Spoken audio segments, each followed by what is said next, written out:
Здравствуйте! В эфире информационный выпуск «Амшик Шара». Я его ведущая Нала Ковя. Сегодня в программе. 100 миллиардов рублей. Именно такую рекордную сумму инвестиций привлечет экономика Абхазии по итогам прошедшего международного форума. В условиях высокогорной местности прошли тактические учения резервного подразделения оборонного ведомства.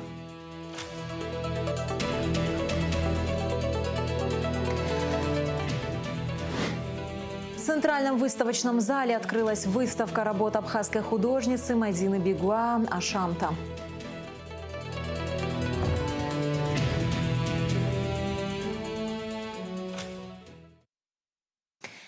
Миллиардов рублей. Именно такую рекордную сумму инвестиций привлечет экономика Абхазии по итогам прошедшего международного форума. Эти средства станут основой для масштабного обновления инфраструктуры и стабилизации финансовой системы страны. О ключевых направлениях, которые станут драйверами роста в ближайшие годы, мы поговорили с советником президента по экономическому развитию Ахрой Аристава. Апрель 2026 года уже вошел в историю как точка отсчета новой экономической реальности республики. Абхазский международный форум стал площадкой, где были озвучены цифры, способные полностью трансформировать страну. Порядка 100 миллиардов рублей – таков объем российских инвестиций, заявленный в рамках этого масштабного мероприятия. Сам экономический форум является итогом работы главы государства с момента его избрания, подчеркивает советник президента по экономическому развитию Ахра Аристава. Естественно, проводимая им политика, которая отразилась в поручениях Кабинету министров, отразилась в таком конституционном документе, как послание Народному собранию. Форум явился ярким свидетельством того, что руководство Российской Федерации проводимую политику президента Республики Абхазия в полной мере поддержало во всех сферах, которые он считал приоритетными. Не раз упоминалось, что инвестиционный портфель распределен по 4 важным направлениям: туристическая инфраструктура, создание современных отелей и бальнеологических центров, энергетика – это решение хронических проблем и модернизация сетей, сельское хозяйство, переход к современным методам переработки и экспорта, санаторно-курортный комплекс, возрождение былой славы Абхазии как здравницы. Важным моментом является то, что озвучил премьер-министр Республики Абхазия, то, что все эти инвестиции должны отразиться на нашем народе. Все должны почувствовать эффект в ближайшие 3-4 года через рост зарплат, через значительный рост пенсий. Должны увеличиться значительно доходы наших граждан. Однако деньги – это лишь инструмент. Двигателем реформ должен стать сам народ. Чтобы достичь успеха и удержать набранный темп, необходима консолидация всех ветвей власти и каждого гражданина. В этом залог того, что инвестиции превратятся в реальное благополучие в каждом доме, подчеркивает Ахра Аристава. Если будет и консолидация, если будет и диалог политический, об этом тоже в послании Народному собранию говорил глава государства, то мы с этой задачей вполне способны справиться. Безусловно, без реформ, без перемен, без новых законопроектов реализовать это будет невозможно. Еще одним знаковым итогом стало присутствие на форуме делегаций практически всех братских республик Северного Кавказа. Для Абхазии это не только вопрос политики, но и стратегической логистики, общее транспортное пространство и новые маршруты. Транспорт – это половина успеха в туризме.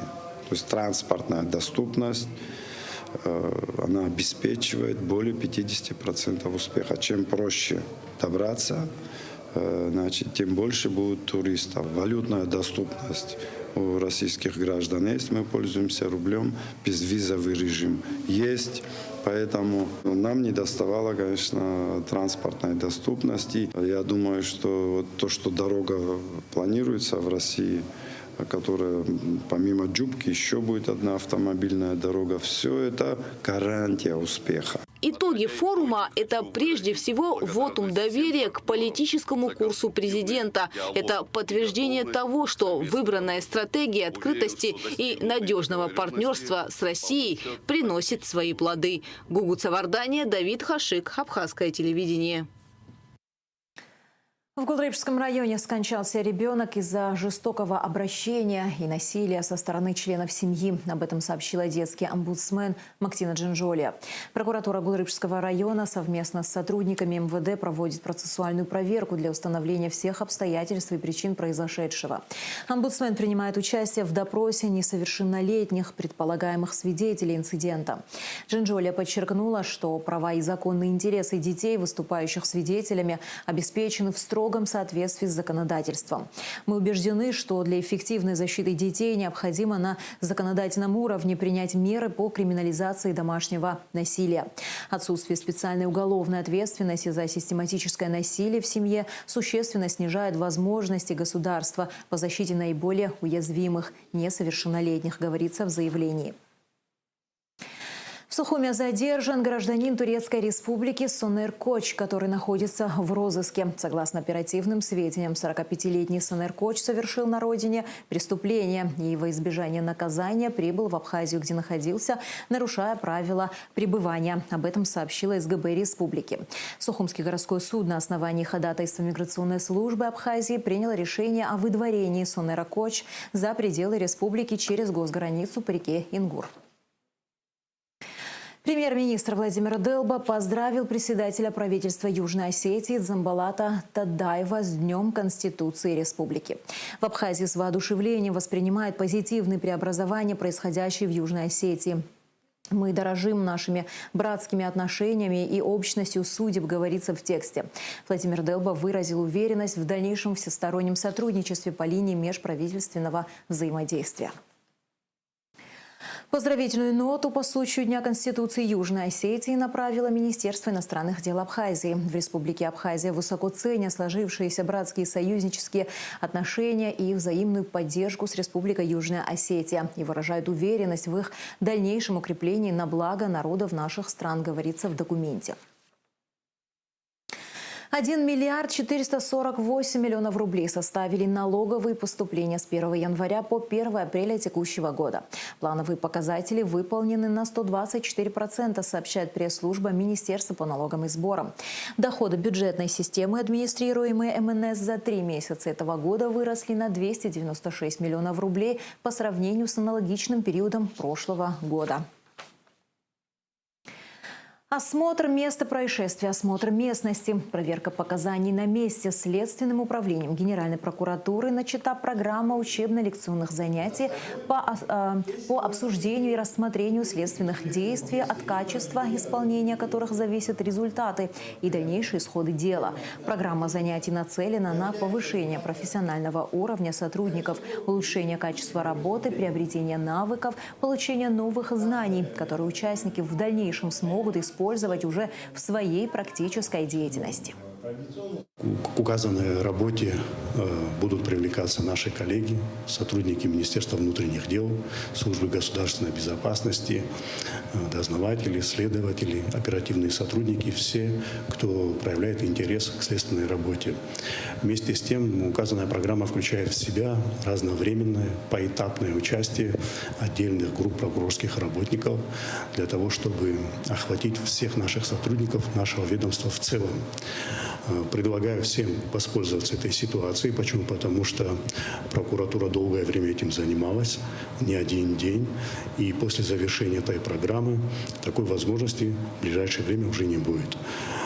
Это очень хорошая возможность для всех участников, следователей, прокуроров, помощников, других сотрудников присутствовать на этих лекционных занятиях, воочию самим ознакомиться с обнаружением, фиксацией следов и орудий преступления.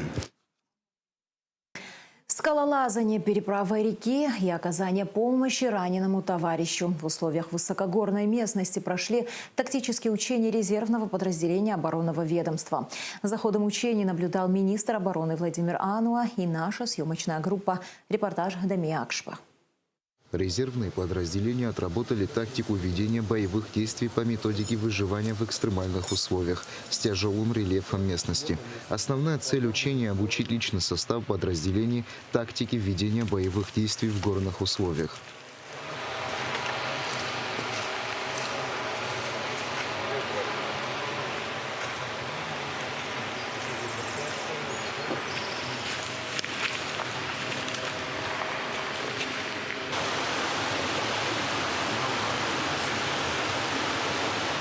Основная цель учений – обучить личный состав подразделений тактике ведения боевых действий в горных условиях, специальной подготовки в горах с элементами альпинизма. Систематическая подготовка обеспечивает мобильность личного состава вновь формируемых подразделений. Такого вида занятий позволяет эффективно выполнять поставленные задачи в труднодоступных районах. Программа обучения состояла из 3 этапов: преодоление скальных участков, водных препятствий, оврагов, вязку узлов. По легенде учения, резервное подразделение должно было перейти реку по канату, переправить вещи, специальное оборудование и раненого бойца. Ключевым элементом современных учений стало применение беспилотной авиации с целью разведки и корректировки данных в горах.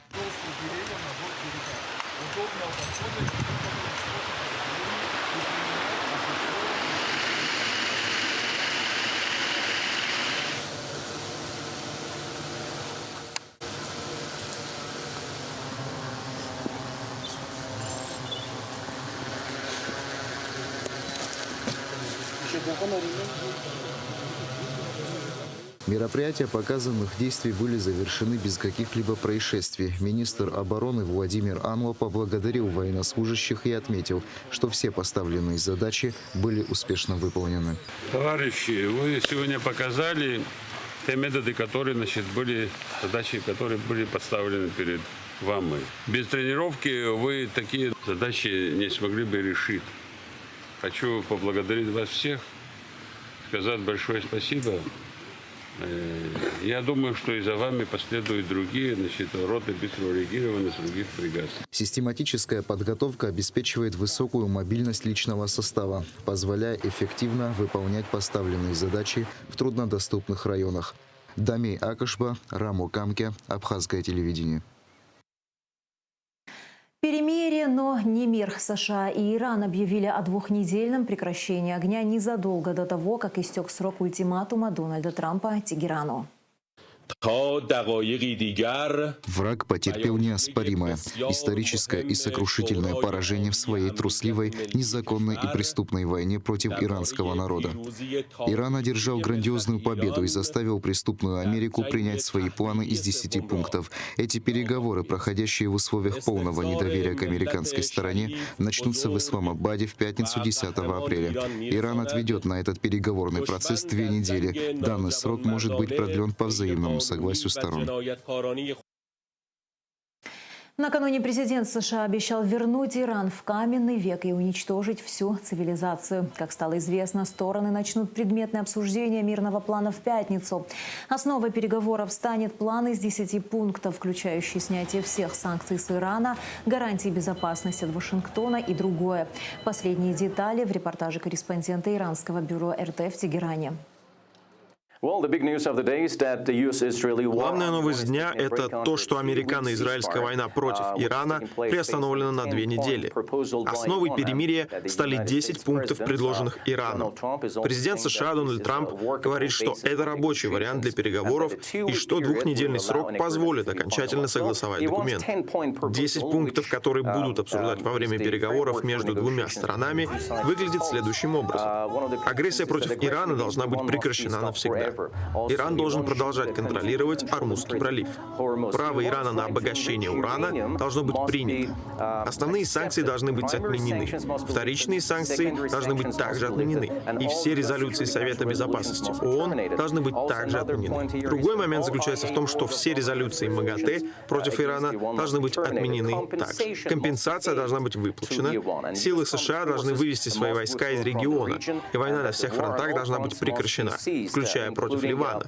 Со слов главы Иранского министерства иностранных дел, если атаки на Иран будут остановлены, то, безусловно, вооруженные силы Исламской Республики также прекратят свои ответные операции. Также министр иностранных дел заявил, что в этот двухнедельный период есть возможность безопасного прохода через Ормузский пролив. Сам пролив, как вы знаете, это стратегический морской путь, через который проходит 20% мировых запасов нефти. Согласно последним официальным отчетам, в течение почти 40 дней конфликта почти 1500 иранских гражданских погибли, среди них женщины и дети. В этот период Израиль и Соединенные Штаты атаковали в разных местах. Жилые дома, школы, центры здравоохранения, а также учебные заведения. Согласно официальным данным, более 30 университетов подверглись нападению. За этот период времени было убито более 60 студентов. В соответствии с международным правом, атака на жилые здания и гражданские места и объекты медицинской инфраструктуры, а также исследовательские центры равноценны военным преступлениям. Но, к сожалению, мы наблюдали эти атаки снова и снова за все время конфликта. И особое внимание уделяется первому дню конфликта, 28 февраля. День, когда произошла трагедия, в результате которой погибли 170 школьниц. Школьницы погибли после бомбардировки США на юге Ирана. И это останется военным преступлением в мировой истории. В Иране с самого начала, в день атак, местные вместо того, чтобы укрываться от бомб, выходили на улицы каждый день в разных городах. Люди действительно собираются и выражают свою поддержку вооруженным силам Исламской Республики, а также верность идеалам исламской революции и новому верховному лидеру. Вот почему в заявлении Высшего Совета национальной безопасности Ирана говорится, что сопротивление иранцев за все это время вынудило врага в лице США принять общие пункты Ирана для переговоров. Пока в Иране затишье, Ливан по-прежнему находится под ударами Израиля. Цахал провел самую масштабную серию атак по Бейруту и его пригородам, которая длилась около 10 минут. По данным ливанского Минздрава, сотни гражданских погибли и получили ранения. Израиль заявил о том, что целью ударов была Хизбалла. Сама же военная организация не объявляла ни о каких операциях против Израиля после объявления о двухнедельном прекращении огня.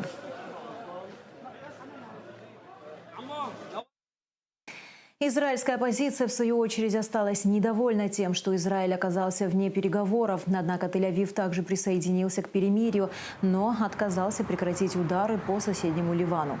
В самих США перемирие уже называют крупнейшим геополитическим поражением в истории страны. Перспективы мирного урегулирования, а также судьбу Трампа и республиканцев мы обсудим с политологом Бесланом Хагба. Здравствуйте, Беслан Алексеевич. Здравствуйте. США объявили о двухнедельном перемирии с Ираном. Многие в Америке уже окрестили это как величайшее геополитическое поражение в истории. Как бы вы лично оценили эту временную паузу?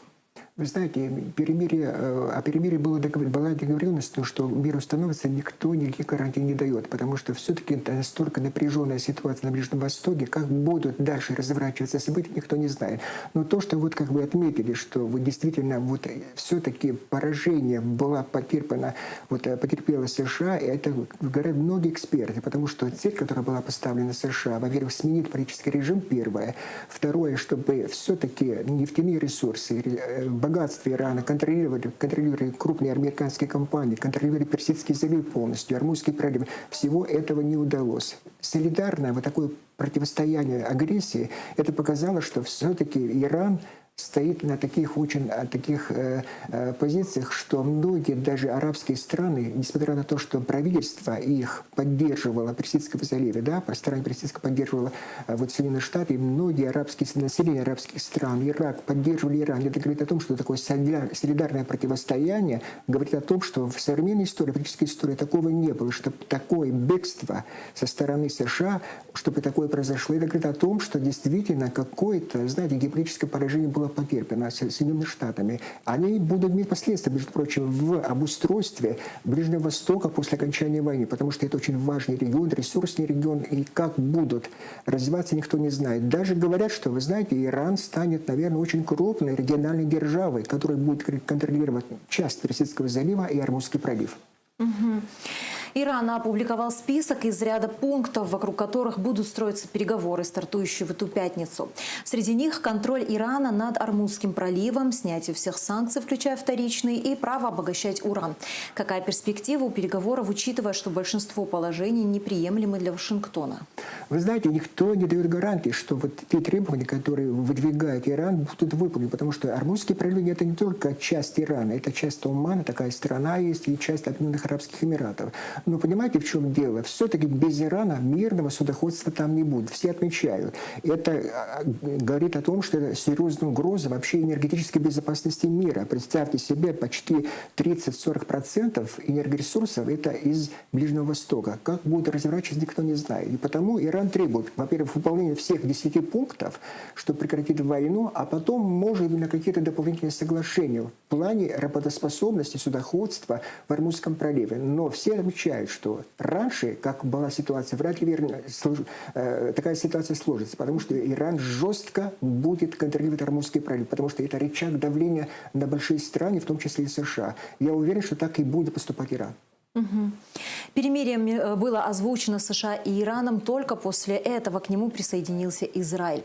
Почему, на ваш взгляд, Тель-Авив исключили из переговорного процесса и как это скажется на дальнейшей судьбе переговоров?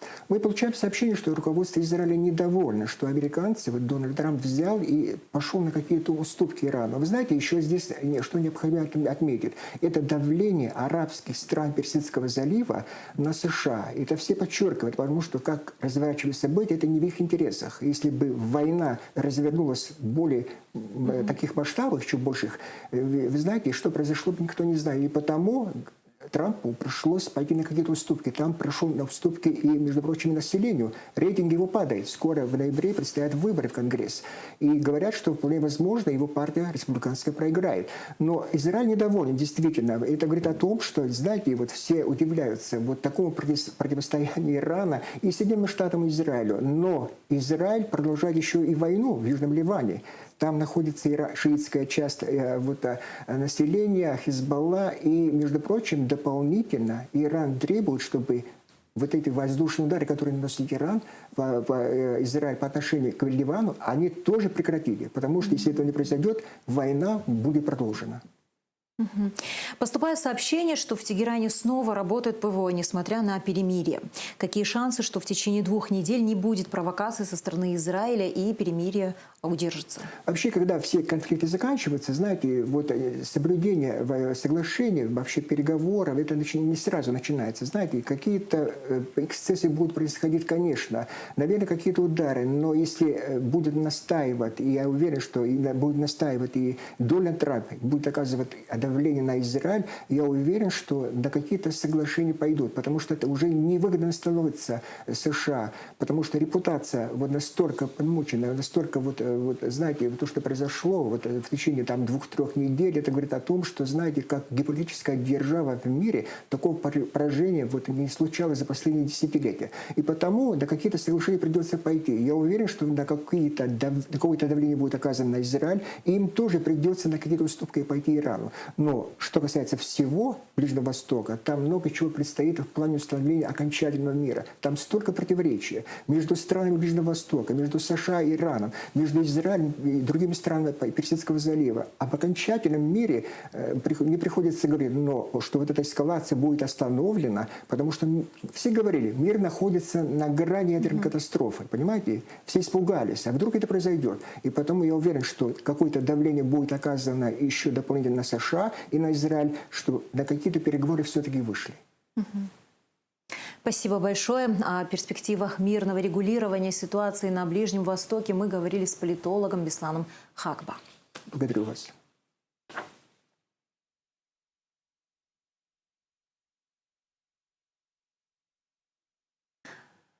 Церемония, посвященная 15-й годовщине дня гибели сотрудника пограничного управления ФСБ России в Республике Абхазия подполковника Василия Квитко, состоялась в Сухуме. Почтить его память и возложить цветы к памятнику пришли посол России в Абхазии Михаил Шургалин, исполняющий обязанности начальника погрануправления ФСБ РФ в Абхазии Артем Мотовилов, начальник погрануправления СГБ Абхазии Рустам Латипов, представители столичной администрации, российские и абхазские пограничники. Исполняется 15 лет со дня гибели героя-пограничника, подполковника Квитко Василия Борисовича. Мы собрались сегодня здесь, чтобы почтить его память и отдать дань уважения всем тем героям-пограничникам, героям-военнослужащим коллективных сил по поддержанию мира, которые сложили голову для того, чтобы Абхазия была свободной, независимой и жила мирной жизнью под чистым небом. Но мы всегда вспоминаем наряду с этим и геройские подвиги добровольцев из Абхазии, которые воюют сейчас в зоне специальной военной операции. И мы знаем, что многие из них, к нашему большому сожалению, сложили свою голову. Это свидетельствует о том, что наши отношения между нашими странами, отношения союзничества и стратегического партнерства приобретают характер подлинного братства, поскольку только братские народы приходят на выручку в тяжелую минуту и помогают отстоять свободу и независимость. Вечная память героям-пограничникам, вечная память героям, всем военнослужащим, погибшим на территории Абхазии и погибшим на территории Донецкой республики, Луганской республики, Херсонской, Запорожской областей, а также Курской, Белорусской и прочих областей Российской Федерации. К этому мероприятию активно подключились и наши дети, которые входят в отряд юных друзей-пограничников. Было сказано очень много красивых, замечательных слов в память наших сотрудников, которые сложили свои светлые головы на благо охраны грузино-абхазской границы. В Сухумском военном комиссариате прошло совещание, посвященное весеннему призыву, который стартовал 1 апреля и продлится до 30 июня. На службу призываются граждане Абхазии с 18 до 27 лет, не пребывающие в запасе. По патрулированию и проверке заброшенного дома в селе Чуберхинч группа пограничников попала под автоматический огонь. Василий Квитко, будучи старшим группы, первым принял неравный бой, спасая подчиненных, и получил смертельное ранение. В Абхазии чтят его имя как офицера, отдавшего жизнь за обеспечение безопасности нашей страны. В самое непростое время, когда грузинские террористы нападали на колонны автомашин, устраивали теракты, похищали наших граждан, против этого беспредела боролись абхазские и российские пограничники. Мы всегда будем помнить подвиг Василия Квитко. Вечная память всем погибшим. Правительство Республики Абхазия посмертно наградило офицера медалью за воинскую доблесть. В родном городе Героя Кисловодске его именем названа средняя школа номер 15. Имя подполковника Квитко навечно останется в нашей памяти. Сегодня на мемориальной плите, расположенной на аллее героев-пограничников в городе Сухум, не одна фамилия. Наравне с подполковником Квитко вековечные имена подполковника Центра специального назначения Службы государственной безопасности Республики Абхазия Нерсисан Эдуарда Рафиковича и старшего прапорщика пограничного управления Федеральной службы безопасности Российской Федерации в Республике Абхазия Удальцова Андрея Андреевича. Абхазский народ не забудет подвиг героев. сложивших своей жизни, защищая границы нашего государства. Их героический подвиг самоотверженности сегодня служит примером для молодого поколения. В Сухумском военном комиссариате прошло совещание, посвященное весеннему призыву, который стартовал 1 апреля и продлится до 30 июня. На службу призываются граждане Абхазии с 18 до 27 лет, не пребывающие в запасе. В Сухумском военном комиссариате прошло совещание, посвященное весеннему призыву. Он стартовал по указу президента Абхазии Бадры Гумба с 1 апреля и продлится до 30 июня. На службу призываются граждане Абхазии с 18 до 27 лет, не пребывающие в запасе. Замглавы администрации Сухума Автандил Сурманидзе, председатель призывной комиссии города Сухум. Он отметил, что для каждого молодого человека служение Родине должно быть делом чести. Не просто так мы собрались сегодня, у нас первый призыв, и каждый из нас будет отрабатывать в полном масштабе взаимодействие со всеми людьми, кто сегодня участвует в призывной комиссии. Так что большая надежда на Дом управы. Служить у себя на родине — это за честь. На совещание пригласили руководителей управ столицы, чтобы в тесном взаимодействии с ними отрабатывать вопросы по призывникам во всех микрорайонах. Руководитель республиканского военкомата поделился, что многие уклоняются от несения военной службы, якобы по состоянию здоровья. Каждое решение по отсрочке, по учебе, по состоянию здоровья, по семейным обстоятельствам должно сопровождаться документами. Недостаточно родителям на словах сказать представителю военкомата, что сын учится. К личному делу должна быть приложена соответствующая справка. Если ее не могут предоставить, вывод напрашивается один, отметили участники совещания. Графика, абстракция, керамические панно и вазы. В Центральном выставочном зале открылась выставка работ абхазской художницы Мадины Бегуа Ашамта. Экспозиция состоит из более 20 картин и нескольких десятков керамических панно. Название выставки выбрано не случайно. Ирена Богателия расскажет подробности. Как апрельское весеннее солнце окутывает землю мягким золотистым светом, так и выставочный проект абхазской художницы Мадины Бегуа Ашамта осветил стены Центрального выставочного зала, наполнив их яркими красками и вдохновляющими идеями. Ашамта в переводе означает «рассвет» или «перерождение». Как отметила художница, именно это слово стало отправной точкой для искусства, которое представлено в пространстве зала. Я хочу подчеркнуть важность того, что красота это не какое-то абстрактное понятие, это то, что формирует наши ощущения внутренние. И людям в пространстве красоты жить гораздо комфортнее, тем более отдыхать, это ощущение внутренней гармонии появляется. И мне кажется, это очень важный пример того, как искусство должно формировать в новом времени представление о материальном мире, о материальной культуре, которая окружает человека, об архитектуре, о дизайне. Все произведения выставки изначально были размещены в реконструированном отеле Ашамта в Новом Афоне. Однако после того, как выставку посетила директор ЦВЗ Эльвира Арсали, работы были перенесены в Сухум. Идеи рождаются в процессе общения.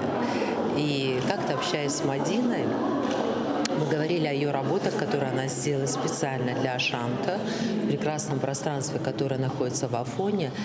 И захотелось эти работы представить здесь, в выставочном зале.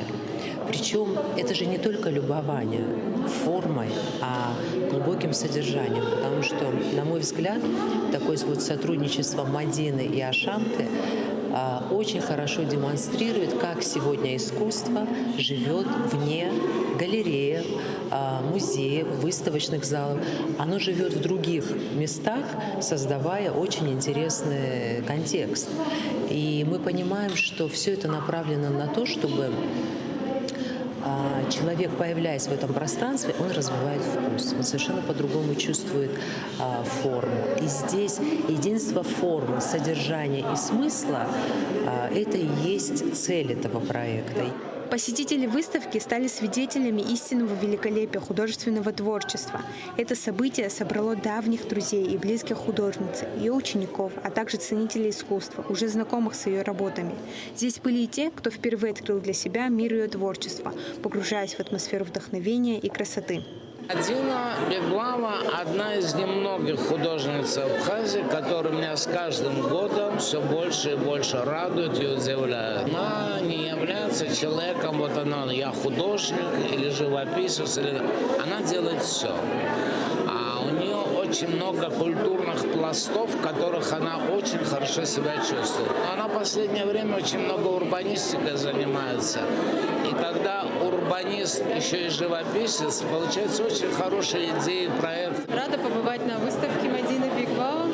Честно говоря, первый раз вижу ее работы, и мне очень понравились.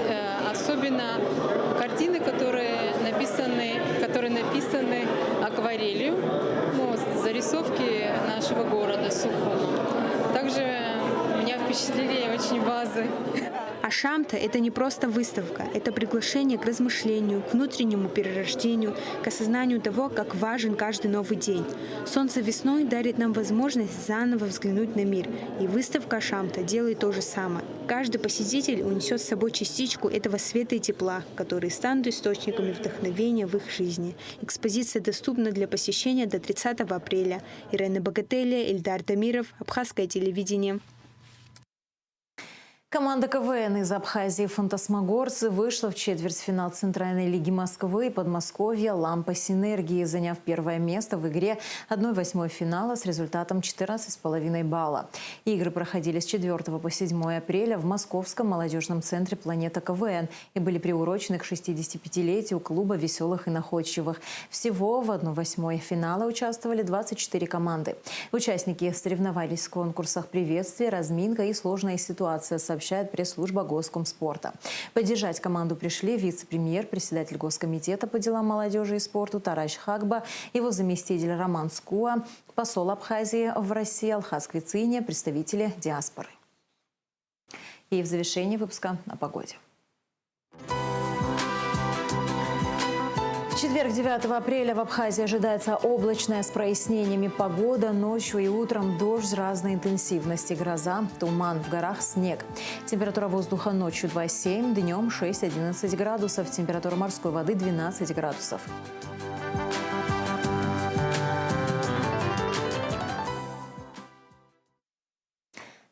На этом наш выпуск завершен. До скорых встреч в эфире.